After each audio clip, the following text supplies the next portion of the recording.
God put me on the streets to help the homeless. I was on the streets. I was living on the streets. And I was on 14th and G Street, downtown. Everybody has a story. There's a reason why they're there. And trying to get them to open up and tell that story is very interesting. And difficult at times because they're masking a lot of pain, they're masking a lot of hurt with drugs, alcohol, and whatnot. And so the whole situation of bringing somebody from hopelessness, which is what they fall into, back into having hope and getting back into life does take some time. I just started coming to Journey and got involved helping with the Hope for the Homeless, and then helping and running it ever since. In the 80s, I was homeless, drug addicted, addicted to cocaine. Went to the San Diego Rescue Mission and got saved, asked Christ into my life, and began my journey working with homeless. Worked there for 11 years. And in 2001 came out to the East County and we established the East County Transitional Living Center. Property was purchased in 2003, and in 2008 we opened up what is now ECTLC. Almost everybody that's on the street is suffering from PTSD. Some type of crisis has happened that they did not react right to. They may not have training to react to it, they didn't have a good family upbringing to react to it, but there is a tremendous amount of stress going on in their lives. They're not in any kind of community, they are troubled, a lot of them are very angry because they're in that situation. So there's so many different factors that go into when does a person hit bottom to be able to come in and get help. Well, the news media always portray the homeless as a bunch of violent people. They're all drug addicts, they're all alcoholics, and you know, they're the ones that's causing all the problems on the streets. When in reality, the homeless are not. They're just people that are like you or I. Yes, you have some people that are violent people, but those people are that way because a lot of them are military veterans that just came back from some war overseas. It's hard to get to know some of them. And then there's some people that live on the streets. Tragedies have happened in their families to where they've lost loved ones that have gotten killed, hurt, maimed. It's like you trying to just walk up and talk to a person. You have to get their trust. You have to earn their trust before they'll open up to you and tell you what's going on. They don't want to participate in any kind of programs that will help them. That's the biggest barrier of trying to get them to come through, is to actually want the help. I can't force somebody to get help. We can go out and we can talk to them all day long, and it usually takes 5 to 7 touches on an individual who's homeless before they'll even trust somebody to come into a program like ours.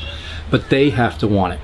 Mom and dad can want it for them, grandma and grandpa can want it for them, you and I can want it for them, but until they want to get the help, they won't receive it. East County Transitional Living Center, we house, feed, and clothe 400 men, women, and children every day. These are people who are struggling with either drug addiction, abuse, homelessness. Many of the families are single moms that are living in their cars with their kids. So I was in a motel, and then the lady that works there saw me crying, and she goes, "What's wrong?" I said, "I have nowhere to go." So she told me about this place, and so it was St. Francis, which is also Christian. So then I put it together and I came here, and I've been here since. The poverty level is very interesting. It all depends on the demographics of the area, what the income level is of the area, what the housing market is in the area. For instance, in El Cajon, over 60% of the population is actually living underneath the poverty level because of the statistics in the area. I actually was homeless for like a month. Just thinking like I could get it done myself and whatnot. It was just impossible. You know, it was really hard. I would land some jobs, but I'm just living with a bag of clothes and trying to make it through. Sleeping wherever, typically high schools, or I would go to like baseball fields and stuff. I was staying in the Old Town area and like some condos that were being built. and I was just like finally just like the anxiety and everything was getting to me. And they have like a psychological center like down the road. And they took me in the one time for a few hours, and then another time I was just even more stressed out. They took me in for a whole night, and then like a counselor worked with me, and then once again introduced this place in addition to a few others. And then I think I spent like maybe 2 or 3 more days out on the streets. Just called a good friend of mine to bring me here, and I came here. Well, most people are living from paycheck to paycheck. A lot of those 60% of those people that are living here in El Cajon that are underneath that poverty level are literally living from paycheck to paycheck. So if you lose your transmission, the engine goes out, you can't use your car anymore, you don't show up for work on time, the snowball starts to roll. Within a couple weeks, you've lost your job. 4 weeks later, you're not making your rent payment. You might go through a 30-day eviction or a 60-day eviction process, and you are on the streets, and it can happen that fast. A new family. It's like I became accustomed to a new family. I mean, I thought I had my family, but this is like a new family because being here every day, you become really close. And now I've been here, 1 year and 6 months. I got a job. I've only worked in 2 months, and I already moved out. I did 8 months within this program. The whole time I loved this place. I got out of here, this was June of last year. Since then I've been working, I've had like 4 different jobs, and like they keep getting better. And I'm starting to get my confidence back to apply for jobs. What I really like is this place puts you in the ability to start doing something instead of just sitting stale. So I can actually feel like I'm a person again, you know? No human can fix all the homeless. We have too many homeless worldwide. And all of them have problems that it's just, they're like being abandoned, and you can't fix the problem because the problem is too big. We have people in the governments that can't fix it. So the churches can't fix it. Only God can fix it. It's just too big.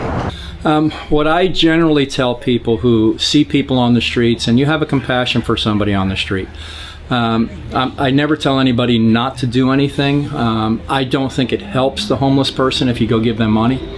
I think that if you want to give some kind of funding or some kind of help, give it to an organization like ours. There's many great organizations that do great work with homeless people. Some people just have to get really hungry before they're going to get some help. And if they're constantly enabled to stay in the situation that they're in, they won't come and get help. And then there's a whole nother gamut of people who are homeless who have mental illness. And we're not talking about those folks. People with severe mental illness need medical attention. They need to go get into some kind of help in that direction. But for the most part, people that are able-bodied, able to go to work, and have just got mad at society, who are panhandling, asking for money, will work for food signs and all of that, I would suggest to most people not to give them money, but rather give to an organization like ours. Come and volunteer at an organization like ours. We all need help. The benefit of coming and helping and just to go out and be around the homeless and get involved with helping the homeless, getting to know the homeless. Because homeless people are just like you or I. They're just having a hard time.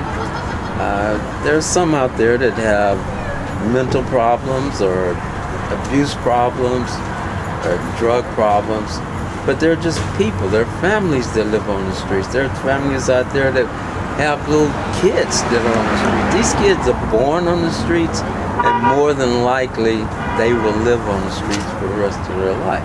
And so when people come out and they go downtown and they get to meet the homeless, they find out that they're just people. And the homeless appreciate it because they find somebody that really loved them, liked them, and it helps them to come out of their shell.